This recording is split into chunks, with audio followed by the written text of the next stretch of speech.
Hi friends, అందరికీ నమస్కారం అండి. Welcome to అత్తమ్మస్ kitchen.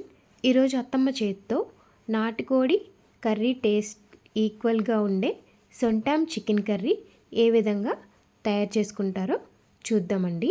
చాలా అంటే చాలా టేస్టీగా ఉంటుందండి. ఈ విధంగా ఒకసారి ట్రై చేసి చూడండి. మరి రెసిపీలోకి వెళ్ళిపోదాం.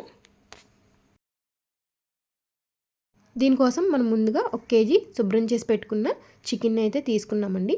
ఒక 3 పెద్ద సైజు ఉల్లిపాయలు ఈ విధంగా ముక్కలు కట్ చేసుకుని పెట్టుకోవాలి. ఇప్పుడు స్టవ్ ఆన్ చేసుకుని ఒక ప్రెషర్ కుక్కర్ని అయితే పెట్టుకుని అందులో ఒక 5-6 టేబుల్ స్పూన్ దాకా ఆయిల్ అయితే వేసుకోవాలండి. ఆయిల్ హీట్ అయిన తర్వాత మనం ముందుగా కట్ చేసి పెట్టుకున్న ఉల్లిపాయ ముక్కలు, పచ్చిమిరపకాయ ముక్కలు వేసుకుని ఈ విధంగా గోల్డెన్ బ్రౌన్ వచ్చే వరకు వేయించుకోవాలి.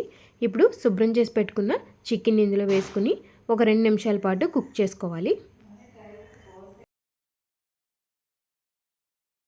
ఇప్పుడు ఇందులో మనం 1 టేబుల్ స్పూన్ పసుపు, ఒక 2 టేబుల్ స్పూన్ల అల్లం వెల్లుల్లి పేస్ట్, అలాగే రుచికి సరిపడ్డ ఉప్పు, కారం అయితే మేము ఇక్కడ ఒక 4 టేబుల్ స్పూన్ దాకా కారం అయితే యాడ్ చేసుకుంటున్నామండి. నాన్ వెజ్ కర్రీస్కి కారం అయితే ఎక్కువే పడుతుంది కాబట్టి మీకు కావాలంటే ఎక్కువ కారం, లేకపోతే తక్కువ తగ్గించి వేసుకోవచ్చండి.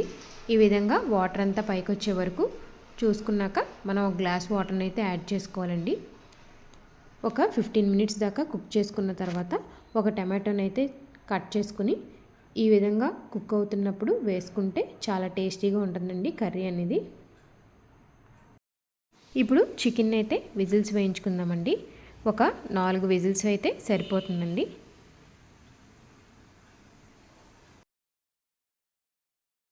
అంతేనండి. ఫైనల్గా పొడి మసాలా అలాగే 1 టేబుల్ స్పూన్ చికెన్ మసాలా వేసుకుని సర్వ్ చేసుకుందాం. సొంటాం చికెన్ కర్రీ అయితే రెడీ అయిపోయిందండి. ఈ విధంగా ఒకసారి ట్రై చేసి చూడండి. చాలా అంటే చాలా టేస్టీగా ఉంటుంది. ఈ కర్రీని మీరు గారెల్లోకి కానీ, చపాతీల్లోకి కానీ, బగారా రైస్లోకి కానీ దేనిలోకైనా సర్వ్ చేసుకుంటే చాలా అంటే చాలా టేస్టీగా ఉంటుంది. ఒక్కసారి ఈ విధంగా ట్రై చేయండి. మా వీడియోస్ మీకు నచ్చినట్లయితే ప్లీజ్ ఒక లైక్ చేయండి, షేర్ చేయండి, కామెంట్ చేయండి. అలాగే సబ్స్క్రైబ్ చేయడం మాత్రం మర్చిపోకండి. మీ లైక్ మాకు ఎంతో సపోర్ట్ని అయితే ఇస్తుందండి. Thank you for watching.